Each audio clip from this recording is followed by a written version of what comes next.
हमारे खाने का पाचन, हमारे मुंह की सुरक्षा और हमारे दांतों की सुरक्षा, कीटाणुओं, फंगस और वायरस से हमारा बचाव, विभिन्न व्यंजनों का स्वाद, अलग अलग बीमारियों की जांच, हमारे दांतों की मरम्मत और हमारा बोल पाना, यहाँ तक कि हमारा बातचीत कर पाना। क्या आपने कभी सोचा है ये किसके कारण संभव है?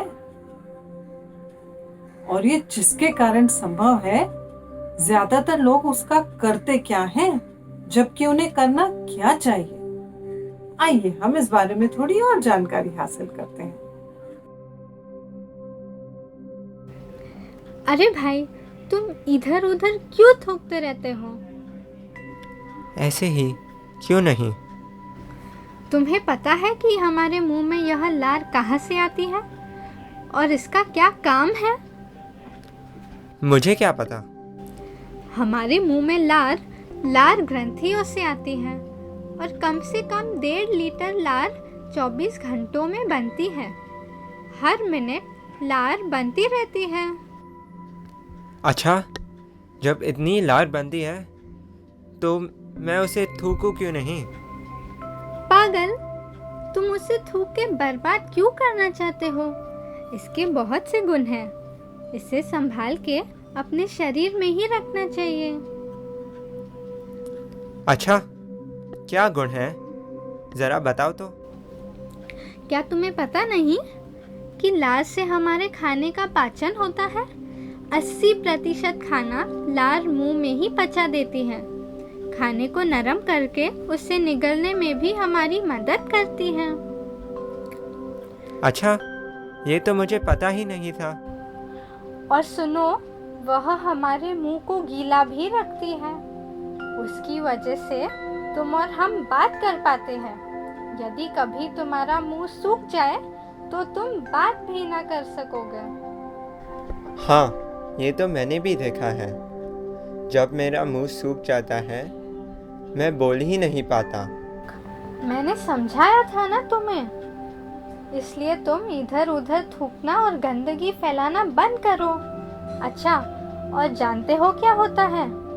हमारे मुंह में कम से कम 1000 से 1 लाख तक कीटाणु होते हैं, जो कि हमारे एक एक दांत पर रहते हैं। और जब कभी खाने का कोई कण उसमें अटक जाए तो मानो उनका तो जश्न ही हो जाता है। अच्छा, ऐसा क्या? हाँ, और हमारी थूक जो है ना, इन दांतों को साफ कर उसके ऊपर जो सफ़ेद मैल जमा होता है ना, इन कीटाणुओं की वजह से उसे लगभग धोकर साफ करती है और एंजाइम्स या उत्प्रेरक पदार्थ की मदद से इन कीटाणुओं को नष्ट भी कर देती है। तब भी क्या तुम अपने इस थूक को बर्बाद करना चाहोगे? पागल आदमी, उसे अपने मुंह के अंदर रखो। मुझे लगा ये बड़ी गंदी चीज़ है और इसे थूक देना ही अच्छा होगा। तुम सच में पागल हो। तुम्हें तो कुछ पता ही नहीं।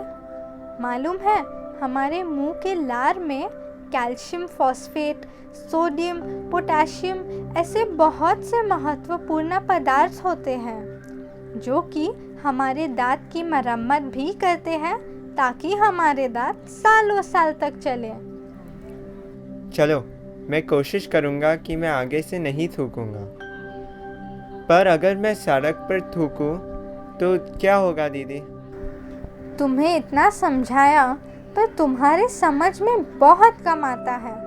अरे भाई, जब तुम थूकते हो तो सड़क पर कितनी गंदगी होती है और उसके साथ तुम्हारे मुंह के कीटाणु भी बाहर निकल आते हैं। कुछ थूक तो वहीं गिर जाती हैं और कुछ हवा के वजह से काफ़ी आगे दूर तक चली जाती हैं। अब जब इसका पानी सूख जाएगा और यह कीटाणु हवा में तैरने लगेंगे तो यह तुम्हारे मुंह और नाक में वापस जाकर तुम्हें दोबारा सर्दी, खांसी, जुकाम कर सकते हैं या तुम्हारे घर के लोगों को बीमार भी कर सकते हैं। या फिर सड़क पर तुमने थूका है तो दूसरे लोगों को भी बीमार कर सकते हैं। वो ये तो मैंने सोचा ही नहीं था। और पता है, यह थूक तुम्हारे ही जूतों के द्वारा तुम्हारे ही घर के फर्श पर दोबारा आ जाएगी और उसको वापस गंदा करेगी। हे राम, मैंने ये क्या कर दिया? मैं आगे से नहीं थूकूंगा। पर इसको शरीर में रखने से क्या फ़ायदा? अरे मंदबुद्धि, तुम्हें सच में समझ में बड़ी देर से आता है। सुनो, जब तुम इस थूक को अपने ही शरीर में निगल लेते हो तो उसमें जो भी महत्वपूर्ण पदार्थ है वह तुम्हारे शरीर में ही रहते हैं और वापस तुम्हारे खून में मिल जाते हैं। तुम्हें पता है, इस लार या थूक की जांच से कुछ ऐसी बीमारियों का पता लगाया जा सकता है जिनके लिए हमें खून के टेस्ट करने पड़ते हैं, जैसे दिल और गुर्दे की बीमारी। अच्छा, ये तो मुझे पता ही नहीं था।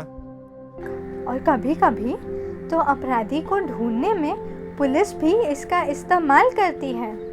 तुम्हारे पानी के ग्लास पर पड़ी हुई मुंह की छाप, या तुम्हारे बचे हुए सिगरेट के टुकड़े, या यदि तुमने कोई लिफाफा चिपकाया हो, तो इन सब की जांच करके पुलिस अपराधी को भी ढूंढ निकाल सकती है। सच में दीदी, आपने मुझे कितना कुछ सिखा दिया। अब मैं इसे अपने शरीर में ही रखूँगा, क्योंकि मेरा शरीर ही ऐसे बनाता है। और आगे से मैं नहीं थूकूंगा। इसलिए तुम थूकना बंद करो।